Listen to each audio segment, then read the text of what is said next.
In recent decades, the United States has increasingly used sanctions as an instrument of foreign policy. There are different types of sanctions: economic or financial restrictions, trade prohibitions, and blocking or seizing assets of individuals, organizations, and countries.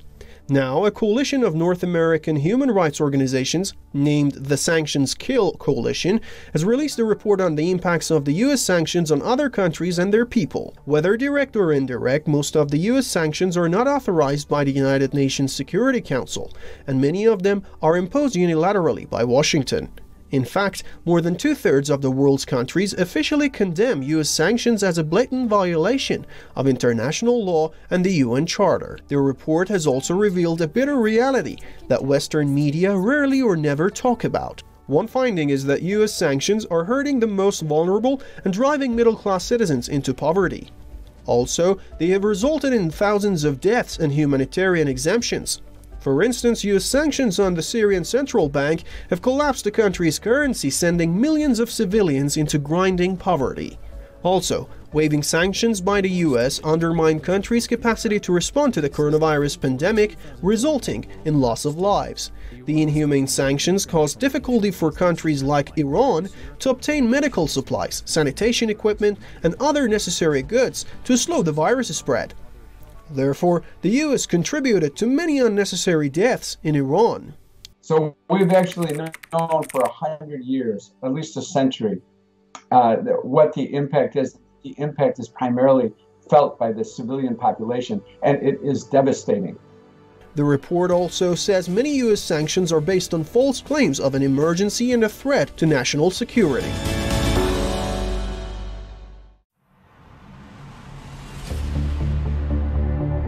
The 76th annual session of the United Nations General Assembly kicked off in New York. World leaders discussed a myriad of topics of global concern, including rejecting inhumane sanctions. During his speech at the United Nations General Assembly, Venezuelan President Nicolas Maduro called for the lifting of sanctions imposed by the United States and the European Union on his country. We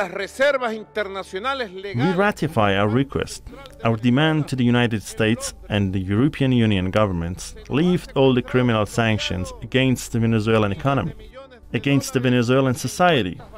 We say it with the reason and morality that we have, and we say it on behalf of 30 million Venezuelans. Maduro denounced what he called permanent systematic aggression waged against Venezuela through these restrictions and called for the establishment of a new world free of colonialism and imperialism. Also, Cuban President Diaz-Canel lashed out at the US administration of Joe Biden for intensifying, quote, the cruelest economic blockade ever imposed against any nation. The US government has not for 1 minute ceased its attacks on Cuba. But at this crucial and challenging moment for all nations, its aggressiveness exceeds all limits. The cruelest and most prolonged economic, commercial and financial blockade ever applied against any nation has been opportunistically and criminally intensified in the midst of the pandemic.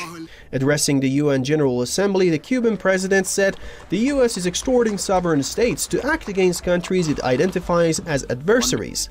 He said the US presses its allies to build coalitions to overthrow legitimate governments. Western media has failed, or maybe wanted to fail, to inform the public about the consequences and global condemnation of US sanctions. Most US citizens are unaware of the severe harm being done to millions of residents of countries such as Venezuela, Cuba, Syria, and Iran. It's a primary foreign policy tool that the US government uses in order to weaken and decimate countries that it has disputes with. It should be considered a crime against humanity. The kind of sanctions against a country, against a whole people or a whole nation should be considered a crime against humanity because the effects are horrible. Exacerbating the suffering of civilians in different countries during a severe health crisis such as the coronavirus pandemic is morally corrupt and a clear disregard for basic human rights. This is what US sanctions have done. The US may be quick to deny this, but deep down it wants sanctions to provoke the populations to rise against the government in the hopes of regime change in the respective countries, something it has for the most part failed to achieve.